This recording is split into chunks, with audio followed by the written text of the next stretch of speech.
I think it's recording. Okay. All right, we ready to roll? All right. Good morning, everybody.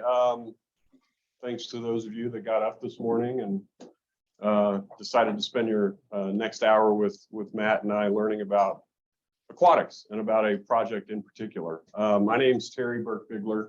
I am a principal with Confluence. We're a landscape architecture and planning firm. I'm actually a recent transplant to our Chicago office from our Kansas City office. I've been there for about 26 years. And so this project that we're going to talk about today was one of the projects I worked on toward the tail end of my time there.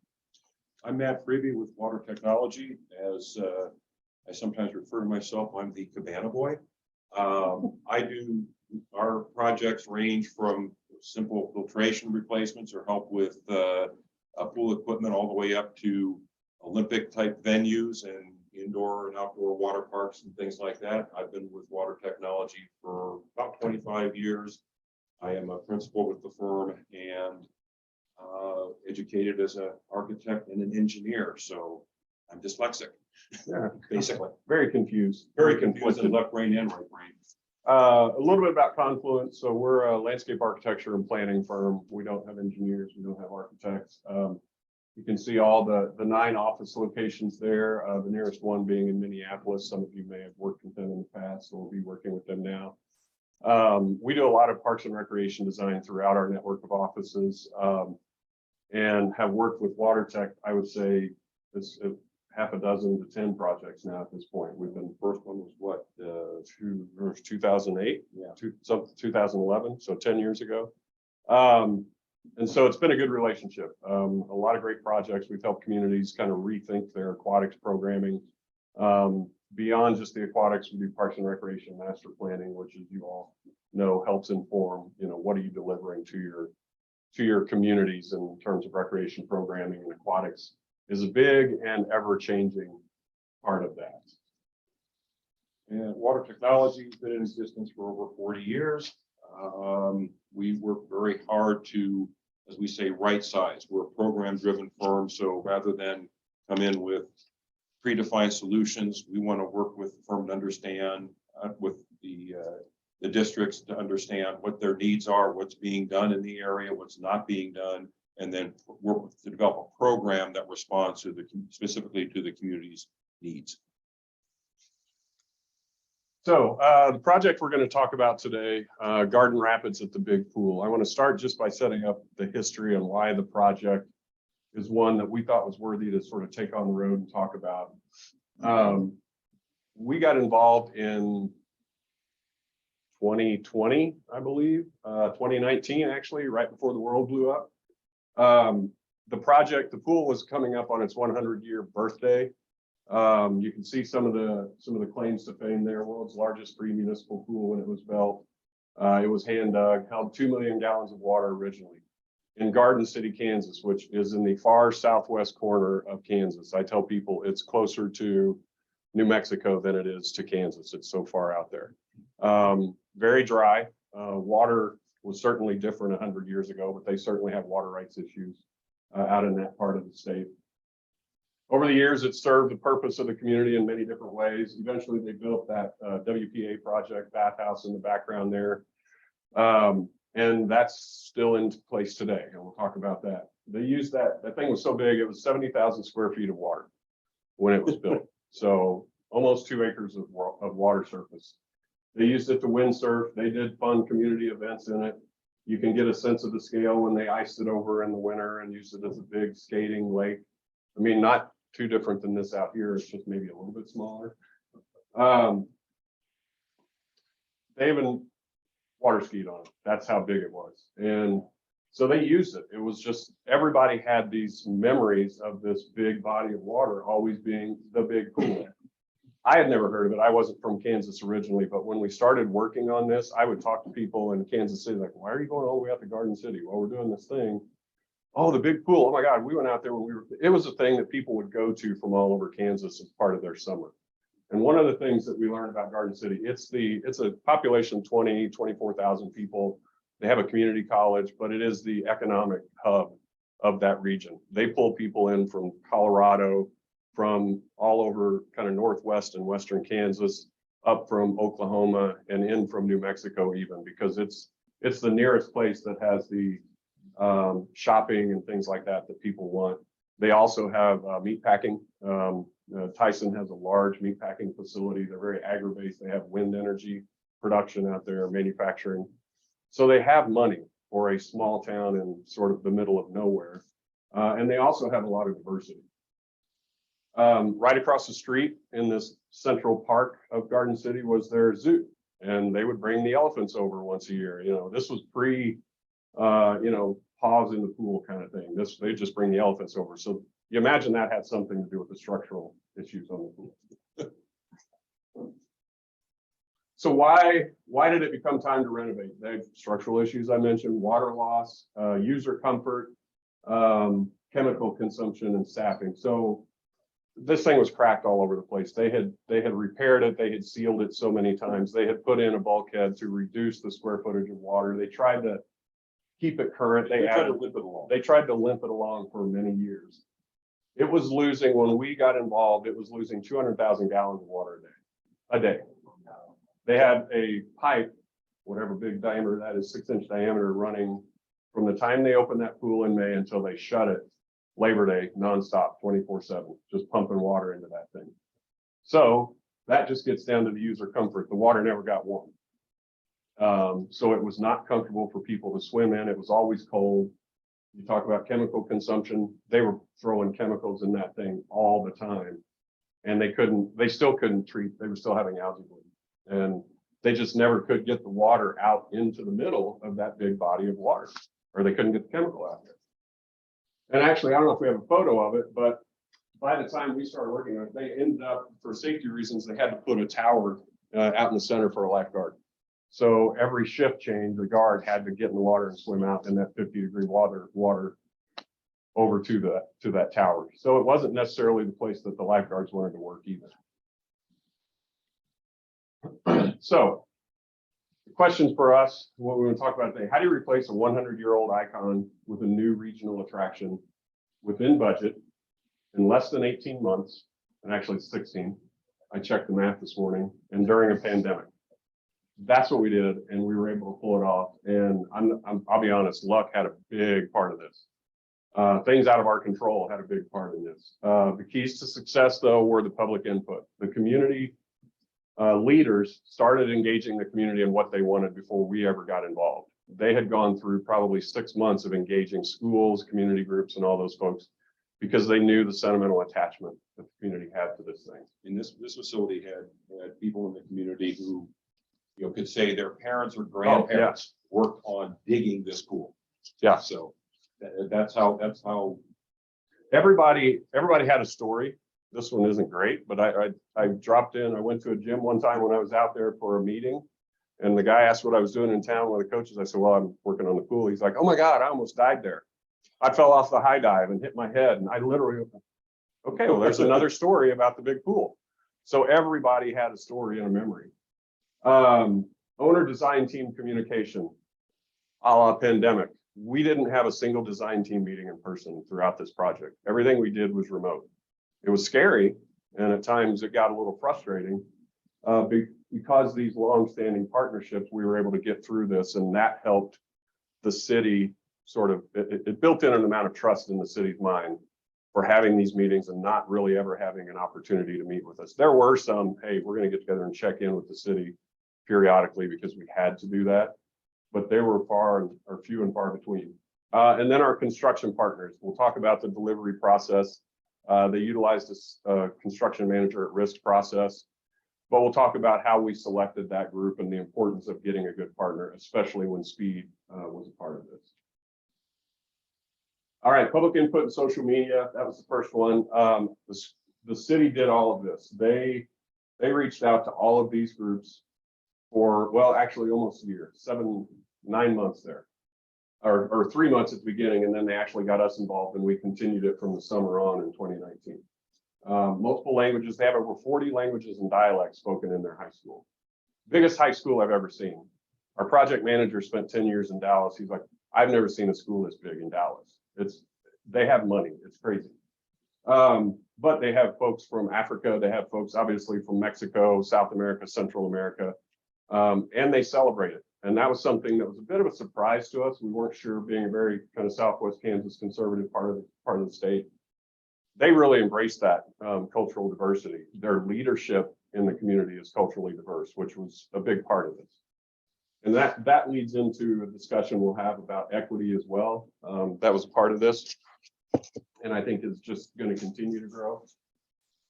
So when we got involved, we continued the public engagement.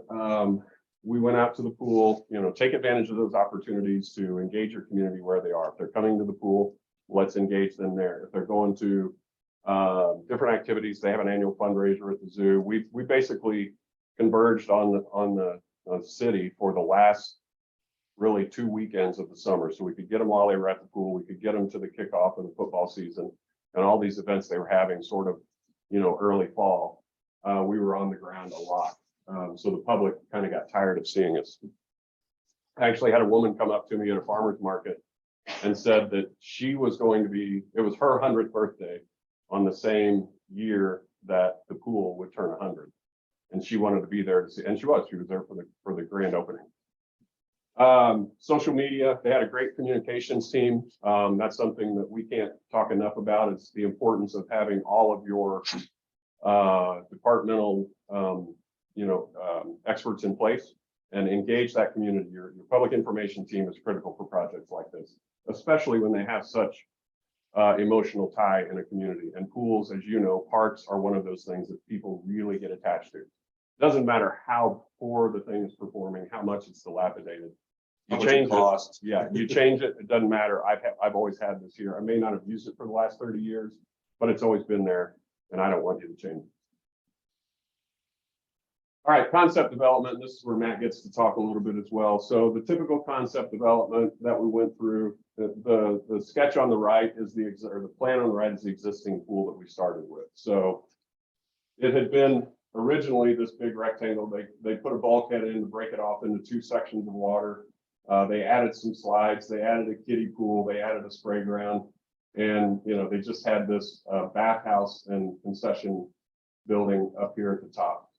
I'll talk a little bit. We ended up developing a series of concepts that presented them with the bare minimum, do no harm, up to the all-in, what could you dream the dream? And the reason we did that is because, just backtracking, the city issued a design, the RFP they issued was a design concept competition.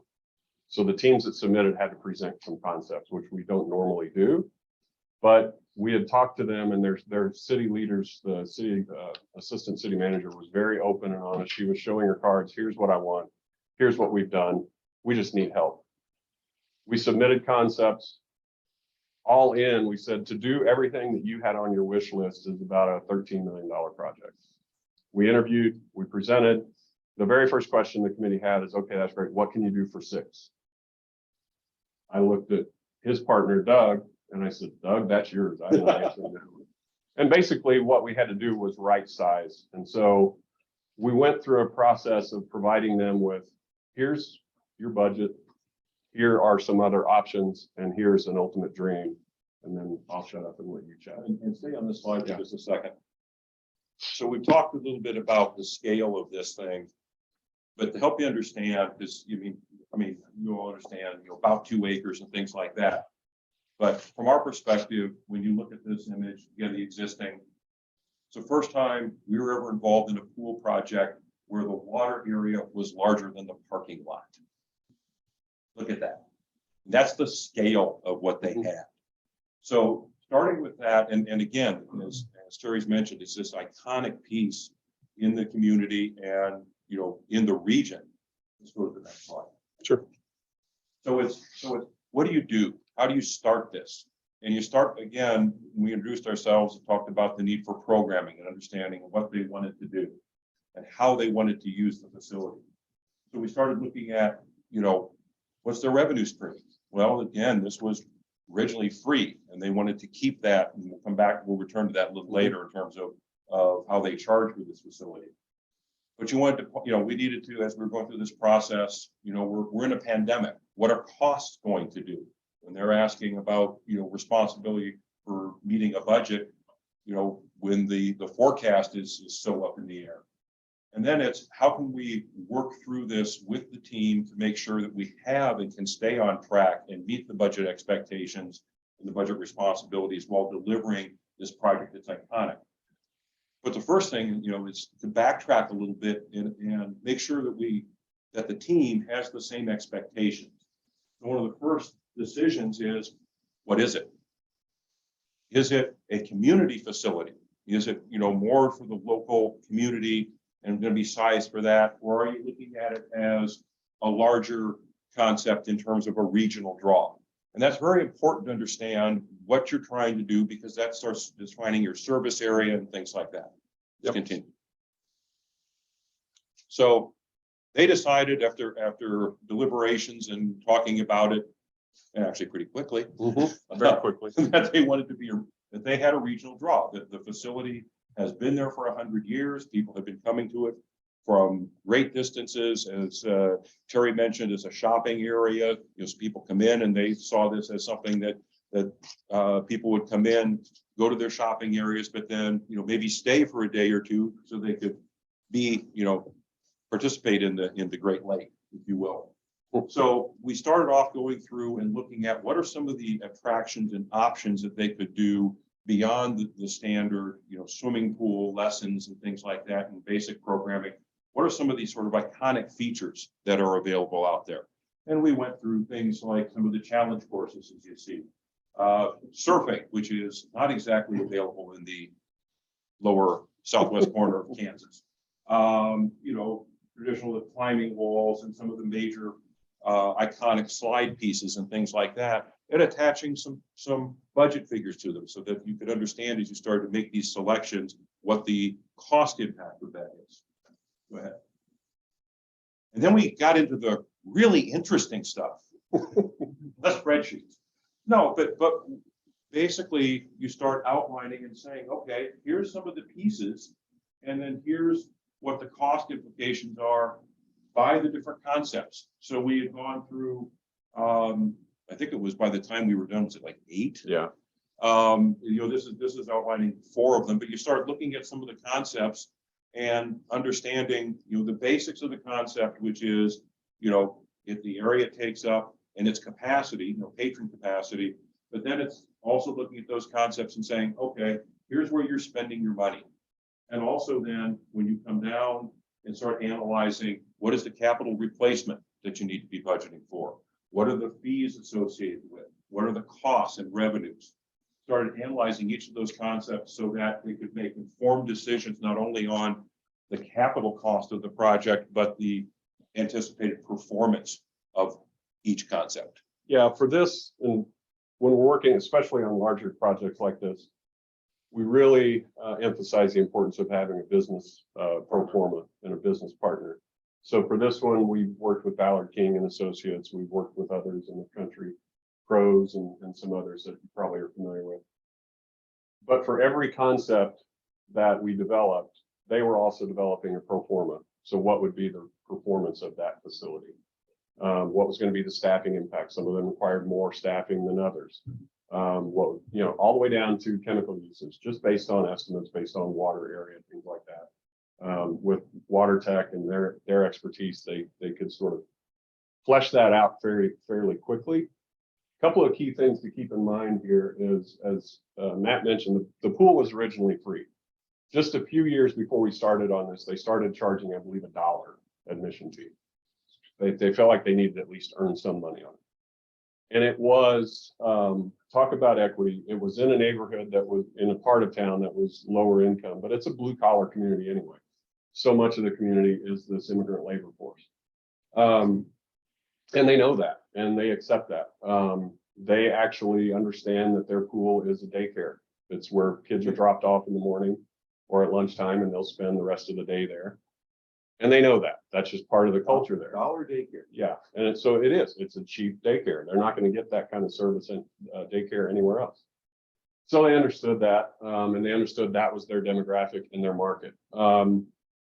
And they knew that this new facility could not price those people out of use. And so that was the needle we were trying to thread, was a great new facility with that you could charge more for, but they really couldn't charge more for. And then how do they, what are they willing to settle at for a subsidy cost? What's their revenue, their return going to be? And in terms of building this, it helped that they were pumping $800,000 a year into maintaining this pool.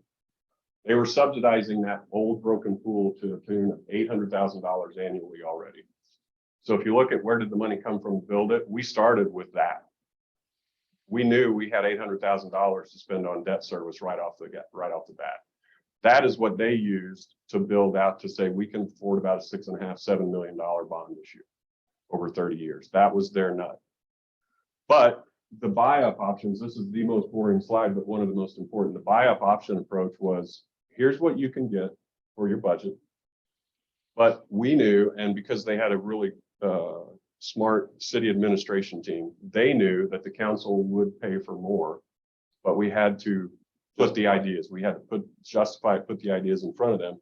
So that's why they were presented as buy-up option. It's like, you go to McDonald's, do you want fries? Do you want a shake? No, well, hadn't thought about that, but maybe I do. So it was, here's your budget. This thing's pretty cool. This is what that would cost. This is really cool. This is what this would cost. And but for $1 more. Yeah, but it also showed them the budgetary impact, and it showed them the performance impact, and staffing. That when you started to increase that, you were also beginning to reduce your subsidy because you were creating more attraction. You were bringing in more bather capacity, things like that. So they were a very open-minded council. And ultimately they said, we want it all and we have the capacity to bond it. And so again, luck and a little bit of hard work and a lot of communication really helped us turn it into something special. Delivery method. We'll both talk about this, but if you've built projects, it's pretty typical: design it, bid it, and build it. Then there's design build, where you might have a contractor hired and a design team as a part of that, and they're in control and working. And then there's construction manager at risk. The way we look at it, design, bid, build, it still happens. It takes the longest because you've got three very distinct phases that don't overlap.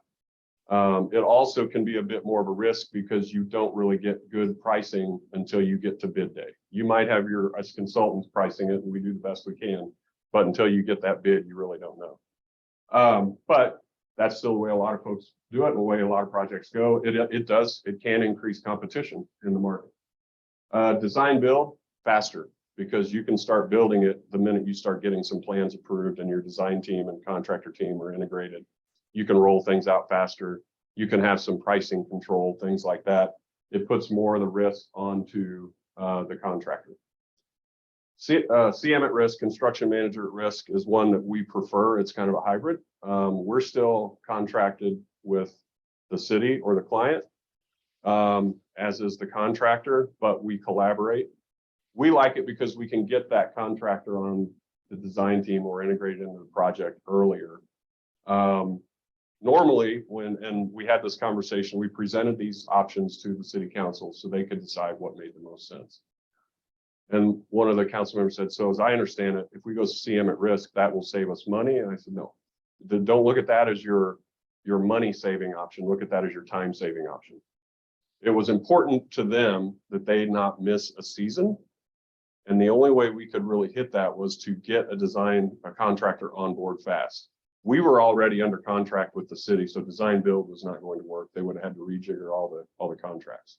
But one thing to sort of add to Terry's comment is where the council was interested in the time and the designed bid delivery method is the method that will traditionally deliver, quote, the best price, because all of your bidders, all the bid pool has to go to a certain spot to win the job. So traditionally, you would expect to see your best price come in on the design bid delivery method.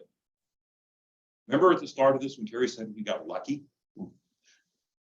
Again, think of the time period, think what's going on. what you now had is by using the construction manager at risk, that cost got controlled because of time. Because right now, as we are all well aware, time is money. Every day, costs are going up. And we sort of caught that at that period where that was just starting. And so while it may not have been the quote least cost at that starting point in terms of a delivery method, I think in reality it became the least cost delivery method because of the time savings. And so that's part of the analysis that is, you know, if you're considering projects as you start looking at it, the time factor is as, if not more important right now than that delivery method in terms of getting that quote best price. Yeah, ultimately, the project was delivered for, when they added on all their buy-ups to at a $13 million project. We got the contractor on board. I want to say they actually had a contract executed in May, maybe April of 20. I think the process was late March. And Yeah. Then but then they got on board. Yeah. By the time they finally got contracts executed, they were able to start pre-buying the minute, and that was part of, you know, the design team was really the ones under the gun, because we had to crank out construction documents as fast as we could, because they could see what the market was doing, and they wanted to buy steel for slide towers. They wanted to buy the slides, filters, those big cost items as quick as they could, and lock them in. And they did. And they said, had we not done the project this way, they said, they're never going to build a facility of this size for this price again. And we are working on others right now, and they're like, yeah, it's 25, 30% more just because of the escalation. I mean, they were telling us literally at times that they were purchasing things because next week, cost increases were coming in. It was that, again, sometimes it's luck. Yeah. And oh, by the way, we're doing it all remotely. So we're all at our kitchen tables and wherever trying to figure this out. And half of their design team was in their basement. What Bill was in his basement the whole time. So timing, won't dwell on this, but this is really when we got kicked off on the design. We got our construction manager on like right around here. Again, luck, not luck, pandemic. As you know, a lot of communities didn't open their pools that season. Well, they had a real hard decision to make about opening or not opening, because on one hand, it was, this is going to be the last year for this big pool. People want to have one more swim in it. If we don't open the pool, or if we open the pool, it's going to be really tough to not open late next year or potentially at all. So they did make the decision in a public meeting, you know, the city council, to not open the pool. So that allowed those 3 months for the contractor to get started. And it would not have occurred.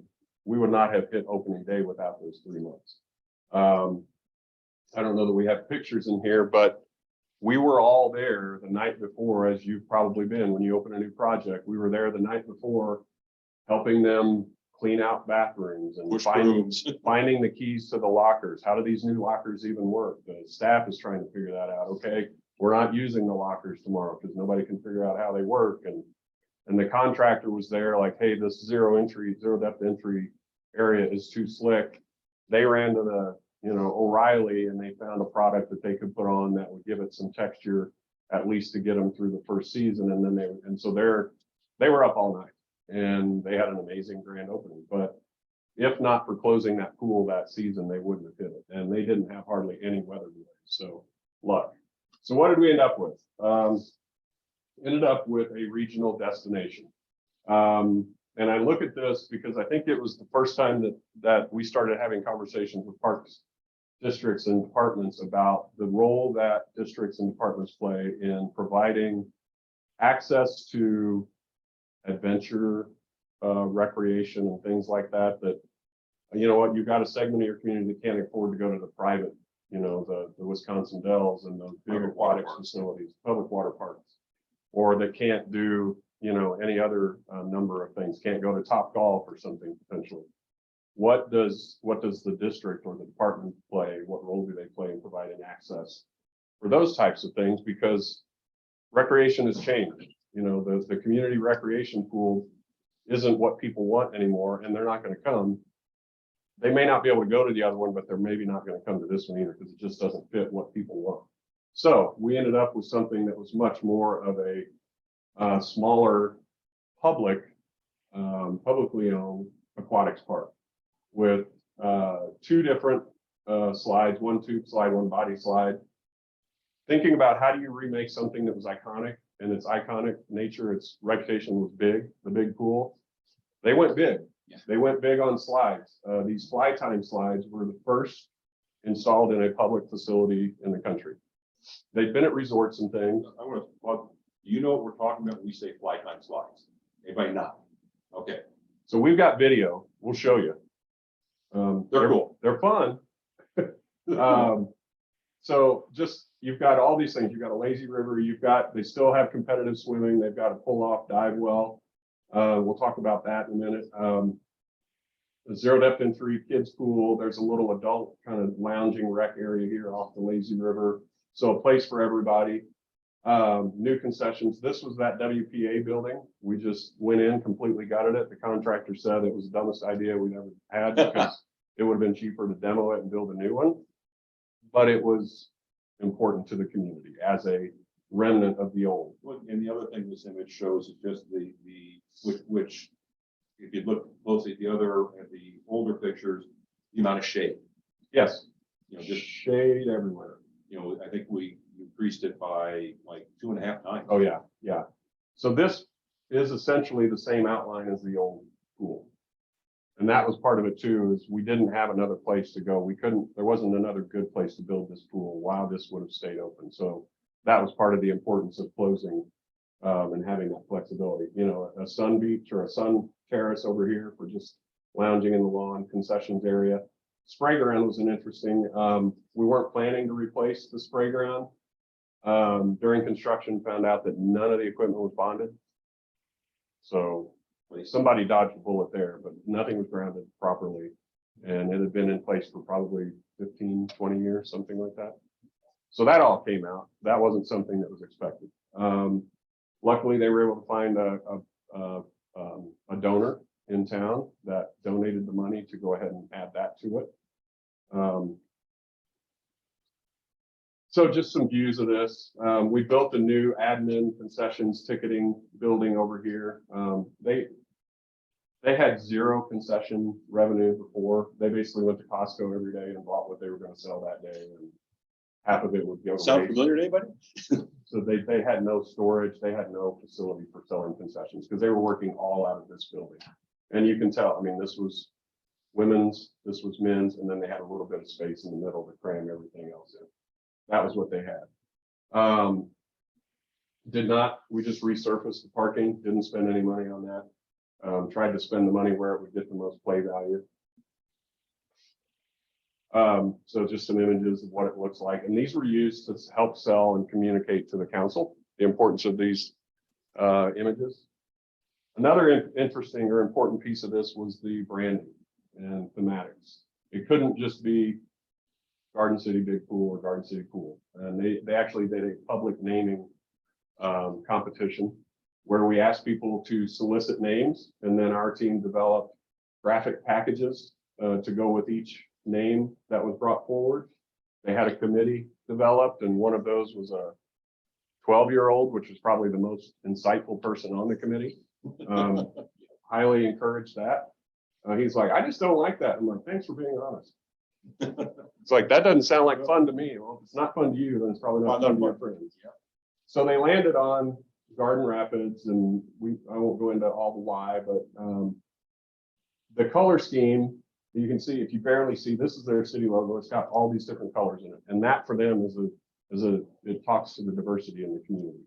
So for them, bright, vivid colors was important because it represents their kind of acceptance and welcomeness to diversity.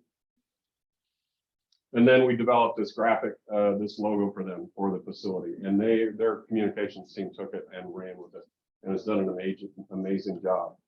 And it incorporates colors from that branding package, and they wanted something timeless but also fun, and so that's kind of what we landed on. And then much to the park director's frustration, this is essentially the paint concept that we went with on the building. We think cool, he thinks maintenance. I don't know what the difference is. He looks at it and says, I need how many colors? Yeah, exactly. So he actually has done this presentation with us before, and he does a good job of endearing himself to you all. You know what it costs to maintain this. But he was not involved. So this is something we'll talk about. And then we also had signage. So again, taking it above your community pool to what might you see at more of a water park. And signage was a part of that, and the graphics and story. So each of the key elements has a little critter name and theme attached to it, because when you go back, when you look at this facility, it's big. And when you walk in, you know, you come in from right here, here's the breezeway. There's a lot to take in. It's like, where do I go? So there's some signage here. If you want to go to the sun terrace, you want to go to the kids pool, you want to go, and there's only certain ways to get to certain things. So that was important. And then once you get there, so we did a wayfinding package, fairly simple, but it was still important. Sort of almost like the map we need here. Yeah, not nearly that bad. Since it was all built at once, we could plan for it. The other part of this was telling the story of the old pool. So out at the front, there's a little plaza space that we created that has this interpretive story panels here, and so our interpretive planning team worked with the local historical museum and helped to develop the story, so that when people actually, this is outside the pool, so it's available to see any time of year when people are walking around the park on the trail. Construction, Matt, this is your, I'll let you talk about this. This is the fun stuff. So again, this was built during the pandemic. Now, we hadn't started to see the supply chain issues that we've gone through over the past year. This was, predated that by just a little bit, but it was starting to happen. There were certain items that we had to be looking at and adjusting to from a delivery standpoint. Customs was a big deal. Mm-hmm. Some of the product was coming in from Canada, for instance, and things like that. And again, the pandemic played a real role in looking at when some of those things were available. We looked at expediting some of the inserts for some of the equipment and things like that to make sure that the schedule could be maintained.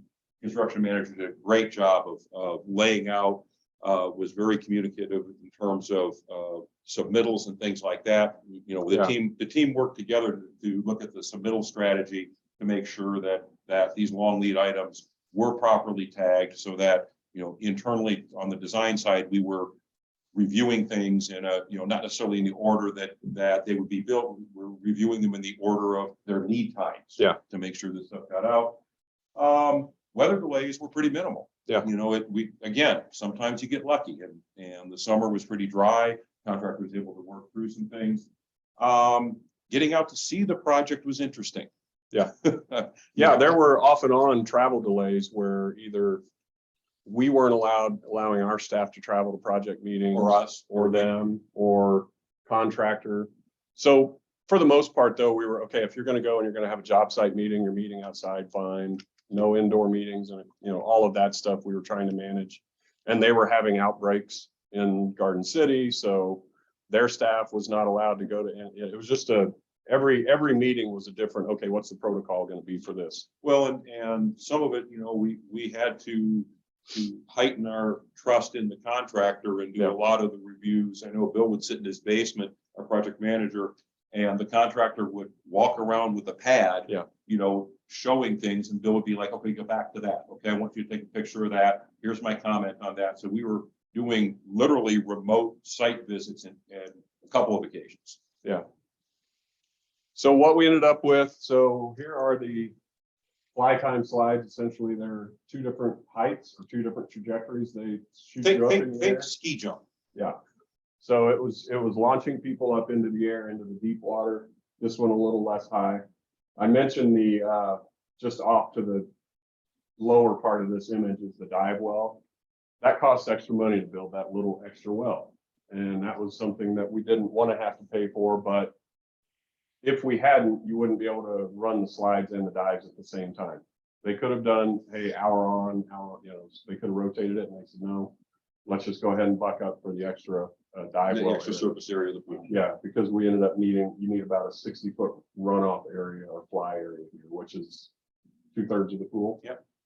And then you can see these other slides. So this will show you a video of this slipstream as a stand-up slide. First one ever built in the country, or first one ever built anywhere. I think Yeah. Splashtacular was the slide provider on this.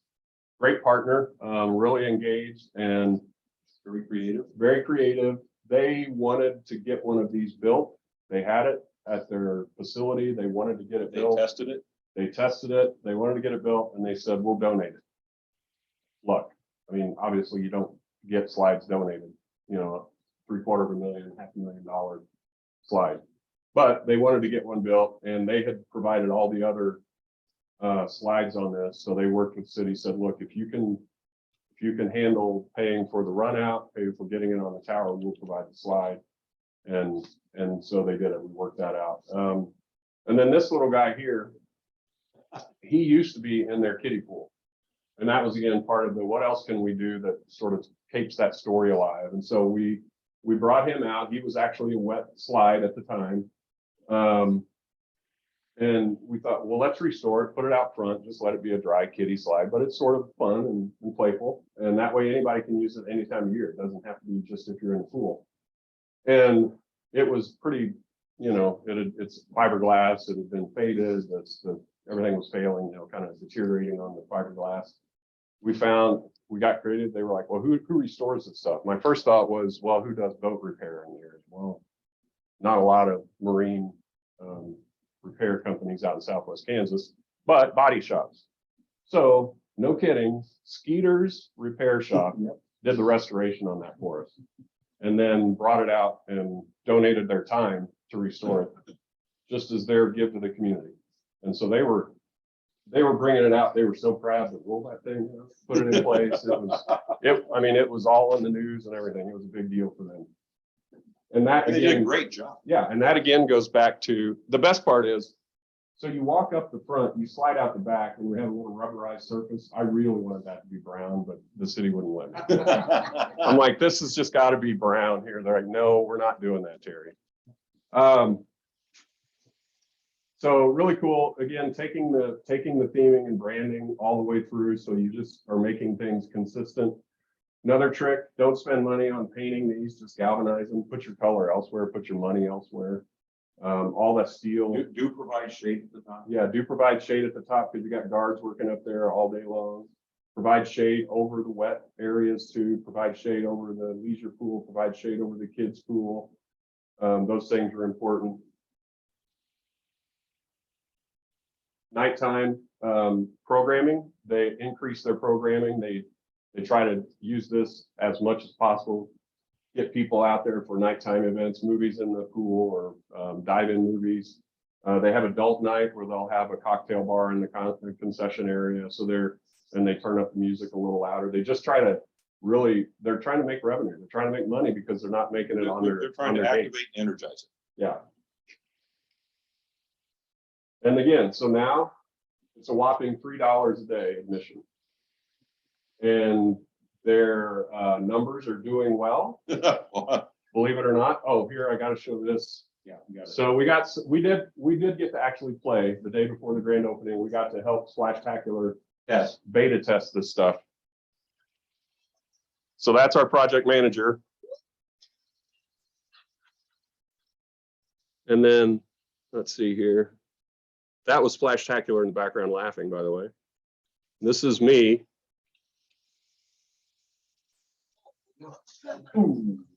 Yes, I did have a big bruise on my leg after that.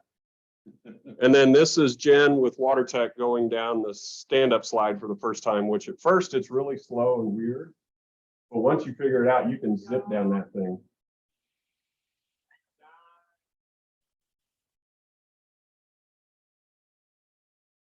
And then you just come out into a run out there.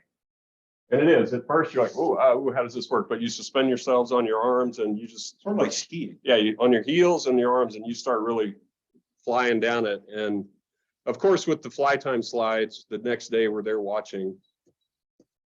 Oh, and naturally, what you would hope would happen is the kids get competitive and they want to go down as fast as they can. Well, then they start hanging on the bar and launching themselves down, and Splashtacular is like, whoa, whoa, whoa, hey, time out. Nope, nope, tell them can't do that. We don't need that. We were there that day before helping them. Basically, when they first built it, their attorneys said, you got to put life jackets on. That's because of it's kind of an unknown thing, unknown risk. We don't know. You're tumbling people. You're tumbling, you're flying, you're losing sight of the water. You don't know when you're going to land. So there's risk. And so they didn't want to do that. The guys back at the shop are like, I don't think we need to do that. So they came out and they're going off. We're going off, trying to break it. And when you put a life vest on, it really slowed you down. And the director was just like, this is, guys, I got to get rid of these life vests. This is just killing me watching this. And so we did it enough. They sent the video of us, not me, but the other people, to their attorneys and said, okay, we're comfortable. We can do this without life vests. After, I think it was probably 2 weeks into the season, they got word back that they were okay with that. And so the city was able to not have, so they had $10,000 of life vests they sold on Craigslist or something. Because of course you couldn't just use the cheap ones.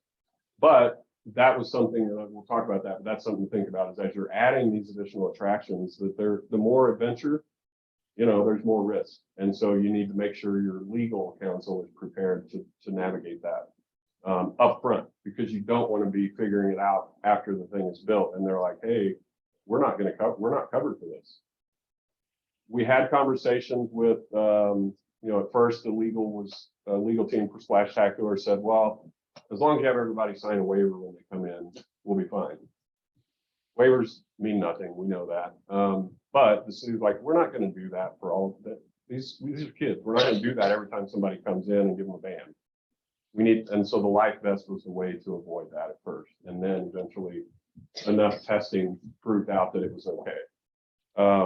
And it's fun. It's a blast. And the first time you go off and you lose sight of the water, it is an oh shit moment. I mean, it was just, and so the next morning we're there and everybody, it's like exactly like what we're going to happen. Everybody lines up along the edge with their camera to watch their family member come off. And every other person's like, oh shit. Oh shit. We're being recorded, Terry. Yeah, I know. That's why I kept it PG. Okay. All right. So operations, first year operations.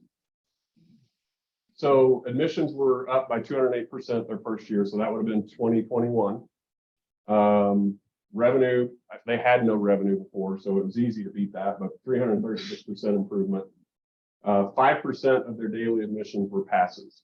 Monthly or seasonal passes. Concession, they actually sold concessions and made money on it. Their chemical costs went way down. Their water usage was way down as well. But one of the things that we learned, I think it was early in the season, I forget when they learned, but there were some valves that were required but didn't get installed. And I don't remember what type of valves those are, but essentially they ended up saying, okay, we got to run out the season. Then after the season, the contractor went back and installed those. In 2022, they opened, we didn't have time to get the new spray ground built, but they got it built in the off season. So that just opened this year. And I think that's something that you all probably are seeing and understanding is we're going to have more and more of these because of staffing. And so they needed to make sure they got this back. Now, I asked the director this morning because I can't remember. My understanding is they operate it for free, like 2 hours before the pool's open every day or something like that. And then you have to come in through the pool. So they're allowing at least a free access. And then I know they're also looking at building at least one other spray ground at a different location in the community. But this is what we're seeing a lot of nowadays is communities placing these around because, you just can't staff. It's harder and harder to staff these pools. This one, he said they're staffing it right now. It takes 18 guards for rotation a day. Before, with that big rectangle, they had 16. So with the additional play value and activity, it's really only added 2 additional staff. And I know the first year they were having some issues with shutdown. They were still trying to get staffed up. Now that they've had it in place, they're able to staff it better. But they would say shut down this, this ride, so to speak. Today it won't be open, and they would announce that. And so, but the other thing from a staffing perspective is that because it has become this iconic draw, Yeah. staff wants to work there. Yeah. I mean, it's not just staring at flat water and boring. The staff, the staff are excited to be part of this team now. Hot off the presses this morning, or last night. So this year, second year performance outdid 21. And that's something that, we want to continue to see, because we all know you see a spike when you open a new thing. Well, we want to see how long, and it didn't even taper off, it actually grew. Their daily admission, or their passes, went down a little bit, but their daily admissions were still strong. Great gate revenue was up. The thing to point out here, chemical costs, that went up considerably because of the cost of chemicals. Even though their water use went down because of getting those new valves installed, that was down 32% from last year. So theoretically, chemical costs should have gone Should have down gone a similar down, amount. But I just put some of my eye out of it. But that right there was something that they just need to continue to monitor, and hopefully things will come back a little. Lessons learned, as Aaron, the park director, would say, include your operator in the design phase. This was a project that it was coming from the city manager's office. They had no park department. They had a recreation district at the time. They had a facilities, like a community facilities department that would manage buildings and things, but they had no recreation services within the city. Aaron was there a little bit, the director, but he wasn't really engaged in the process. Well, then about the time this thing opened, they had merged their rec commission into a park district. And so now he's the director and has to run this, when he wasn't involved in the conversations about building it. Now, I'll tell him to his face, he could have been. He was invited. He chose not to. But that is important to have those people that are going to operate it. He thinks it runs great. The things he would have done differently that we ended up adding after the fact is more rentable cabanas, because he's generating, I think he estimated about 70 grand a year off of rentals for parties. So he said, I need more cabanas. I need to be able to rent. And he understands that he's got to offset his gate cost. Don't rush the grand opening, even though it's important to set that date. We put it off as long as we could, but we ultimately set it. And then we were locked in. So you know what? If everybody wants to hit Memorial Day weekend, another week to get it right is better than opening on a dud, or opening and then having issues and having to shut down again to fix them. So that's the thing to carry back to the electeds is, hey, yeah, we know you want to have that ribbon cutting or whatever on that day, but here's what makes more sense. And a way to do that sometimes, it depends on the politics involved, but I've also seen where you have, quote, the grand opening as a soft opening. Yeah. And then, and then have that week or two afterwards to, get your staff up to speed and work out some of those kinks. And be, inviting groups in and things like that, rather than having that big crowd. So last couple things, we've already hit on this, plan for the business aspect of it as well. A good consultant hopefully is going to help you understand that and not just come in and design it and say, here you go, but that happens. And then we mentioned the increased adventure brings increased risk, but I do think it's something that park districts and park departments need to be considering, is what role do they play? So this is that equity switch in access to the attractions that people want today, those adventure sports and adventure rec, whether it's, the mountain biking and things like that, it really wasn't a thing 20 years ago, 30 years ago. It might've been an activity, but was it really, something that was community rec? It's won some awards, which is amazing. It's been featured in Business Rec magazine. If any of you get that, you might thumb back through, I think the last issue it's in there. World Water Park Association, Leading Edge. It was the biggest publicly owned aquatics park built that year at the time. And so it got a big blowout at World Water Park Association. Public input, owner design team communication, and construction partners, just to hit that again. And got a few minutes left for questions. Appreciate your time. Yeah, thank you. How much water? I don't remember what the gallonage is now. It was, I think it's 870,000, I think. I don't know. Gas flowing? it's running pellets, right? I think. Yeah, it's running. I'm not the mechanical guy. I'm trying to remember, Cal Hypo, I think it's on Cal Hypo. And when it's stabilized, is where they're located, yeah, where they're located. Liquid chlorine, especially outdoors and the degraded, they wanted Cal Hypo. I had to think about it. Yes. So you said that you spent like $13 million and they had 15 the benefits adding, but I'm wondering what the project is coming at because this seems like way more than a $6 million project. It did. It came in at, by the time we added on the buy-ups, they wanted it was right at 13.8 or something like that. Yeah, again, the process was, they had the design, they asked the proposing teams to provide a design. The design that we proposed, which was reacting to what they said they wanted, was 13. They came back and said, we want to spend 6. We provided a series of designs. And you remember that chart we were showing? Yeah. We provided a series of, we provided a design that met the 6 and then gave them, as Terry mentioned, the sort of buy-ups. Okay, at 6, you get this. Here are some other things that your team has expressed that you want. And they went all in. They bought them all. Yeah. One of the things we really wanted to get was, there was a photo of it was a Ninja Cross. You familiar with that? The overhead challenge? Yeah. So that would have been the second one, I believe, because there was one being built in Texas. Unfortunately, the pricing we got for it originally from the manufacturer was about half of the actual cost. So once they got that, because they gave us pricing and then they built the one in Texas.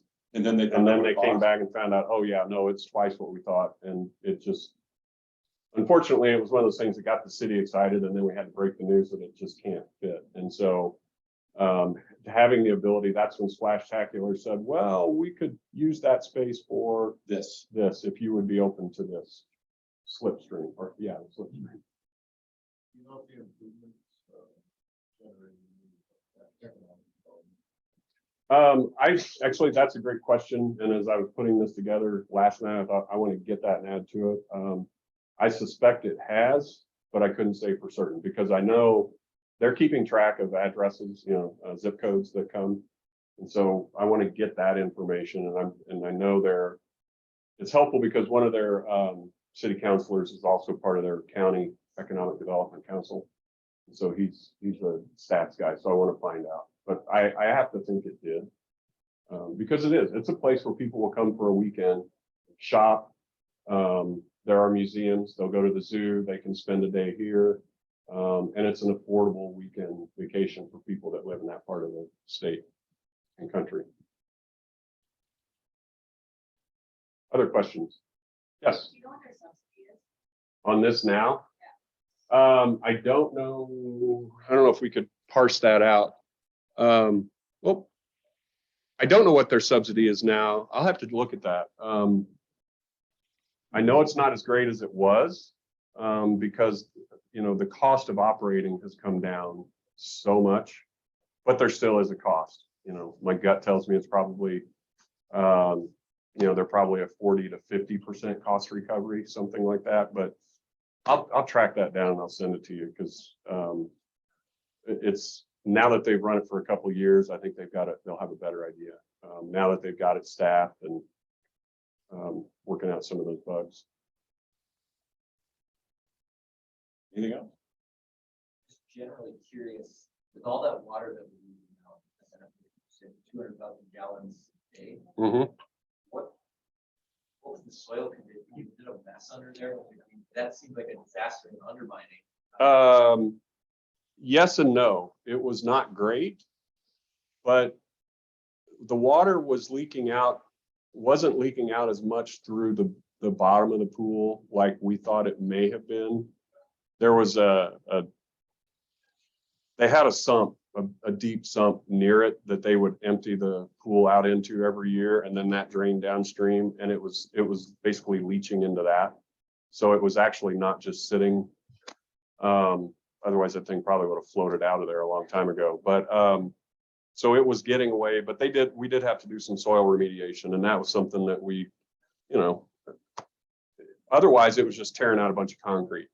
which shouldn't have been that expensive. But we found, okay, we do need to do some soil remediation, had to dry it out. And then we didn't have time to just let it dry on its own. So they had to do some chemical modification to it. And then we ran into one of the old original walls that was built to contain it that didn't show up on any survey. And here's this 300-foot long wall, like 4 foot wide, 6 foot deep chunk of concrete they had to get out of We there. didn't even know existed. But we went with Doug Whitaker from Water Tech, and we walked around and we tried to trace where that water was going when it was open, because we knew it had to be going somewhere, and we weren't walking in mud all around the pool. And then a park to the south, there was a concrete drainage swale running through there, and there was this pipe that it was just running with a nice trickle of water in it, and it was July and it hadn't rained for probably a month. We're like, okay, that's got to be where it's coming from. You're going to. The groundwater was getting into that drainage system somehow.